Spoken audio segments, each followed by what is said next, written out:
In this American English pronunciation video, we're going to study American English by looking at a short text. Topic: free time.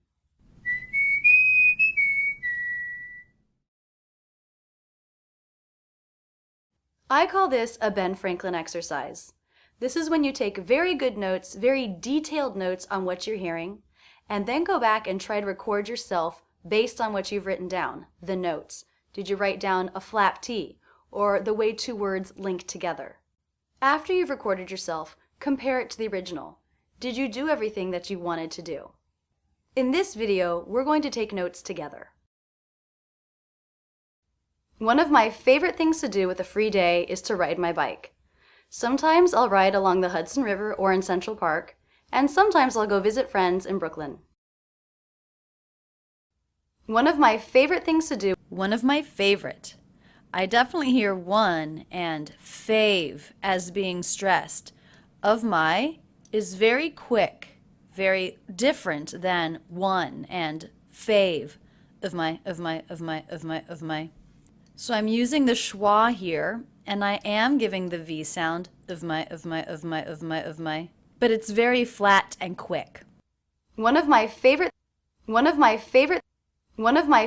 I notice that I'm dropping the middle unstressed syllable in favorite. So it's not favorite, but simply favorite. Favorite things. And I notice that I am making that a stop T. I'm not releasing it. I'm going straight into the TH. One of my favorite things. One of my favorite things to do with a free day. One of my favorite things to do with a free day. One of my favorite things to do with a free day. One of my favorite things to do with a free day. So I notice both the words free and day have a lot more length than the others. Things is a content word. It is a noun, but it's more generic than free and day. I think that's why I didn't give it as much time. One of my favorite things to do with a free day. One of my favorite things to do with a free day. One of my favorite things to do with a free day. One of my favorite things to do with a free day. I notice with the word to, I am reducing that to the schwa sound. It's not to do, it's to do. To do. To do with a free day. Also, the article of course, is a schwa. Now, I pronounce the ending th unvoiced, with a. Sometimes when people link the ending th that is unvoiced into a voiced sound, like the vowel schwa, they will voice it and say with a. But I left that unvoiced with a free day. With a free day. Is to ride my bike. Ride, bike. Those were the two longest words in that sentence fragment. Is to ride my bike. I notice again, I reduced this to the schwa sound. It's not to, it's to, is to ride, is to ride my bike. Is to ride my bike. Sometimes I'll ride along the Hudson River. What did you hear as the most stressed syllables there? I'm hearing some, ride, hud, riv. As you practice your own speech, listen to it and make sure that you can pick out stressed syllables in a sentence. If you can't, then they all sound too much the same and we're lacking good rhythmic contrast. So it's always good to study other speech and to note what do you hear as being the longest syllables. Usually it will go along with adjectives, adverbs, nouns, and verbs. Sometimes I'll ride along the Hudson River. Sometimes I'll ride along the Hudson River. Sometimes I'll ride along the Hudson River. What else do you notice? I notice the ending S here is pronounced as a Z. Sometimes I'll ride. Also, did you notice how I pronounced that contraction? I didn't say I'll. I said all. So it sounded a lot like this word. In fact, it sounded just like this word, all. I used the aw as in law vowel. Sometimes I'll ride. So I reduced the contraction, which is already a reduction of I will, to all. Sometimes I'll ride. Sometimes I'll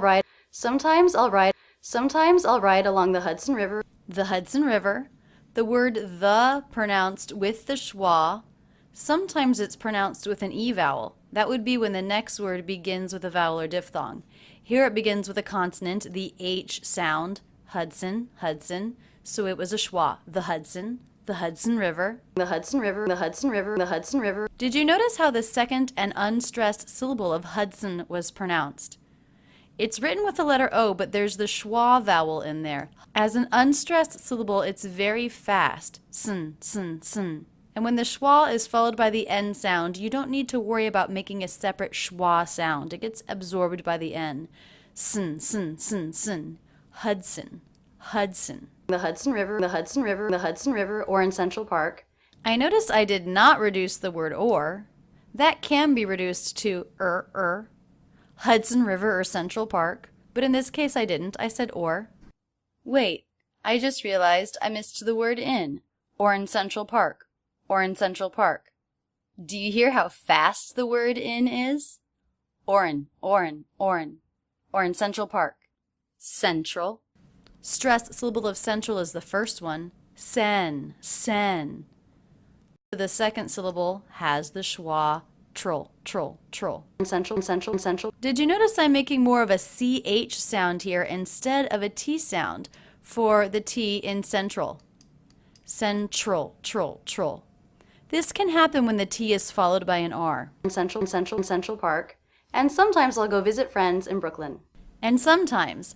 I definitely dropped the D in that word. And sometimes. And sometimes. Reducing the word and.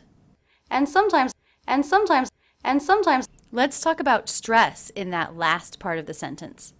And sometimes I'll go visit friends in Brooklyn. What did you hear as being the most stressed syllables? Some, sort of. But even stronger, viz, friends, brook, verb, noun, noun, the content words. And did you notice the contraction I'll? Again pronounced with the aw as in law vowel, reduced to all, all, all, all. And sometimes I'll go visit friends in Brooklyn. Also, all of these words, as always in a thought group, were very connected. I had to stop T here and visit, so I didn't bother to release it, which would have made a little gap in my line. Visit friends, visit friends.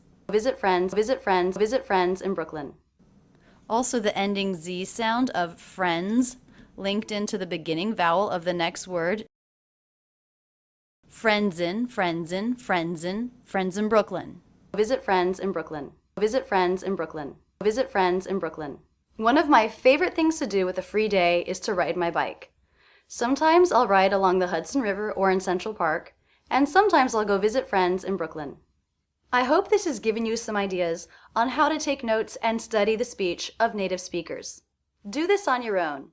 Take video and audio clips that interest you or that have topics that are important to your field of work.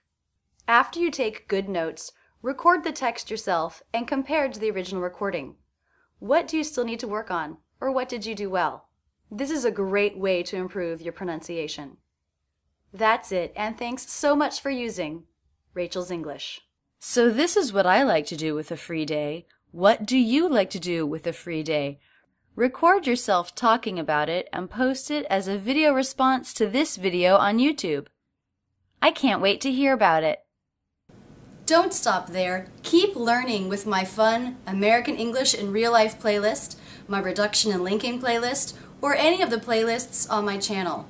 And don't forget to check out rachelsenglish.com, where there's lots more to work with.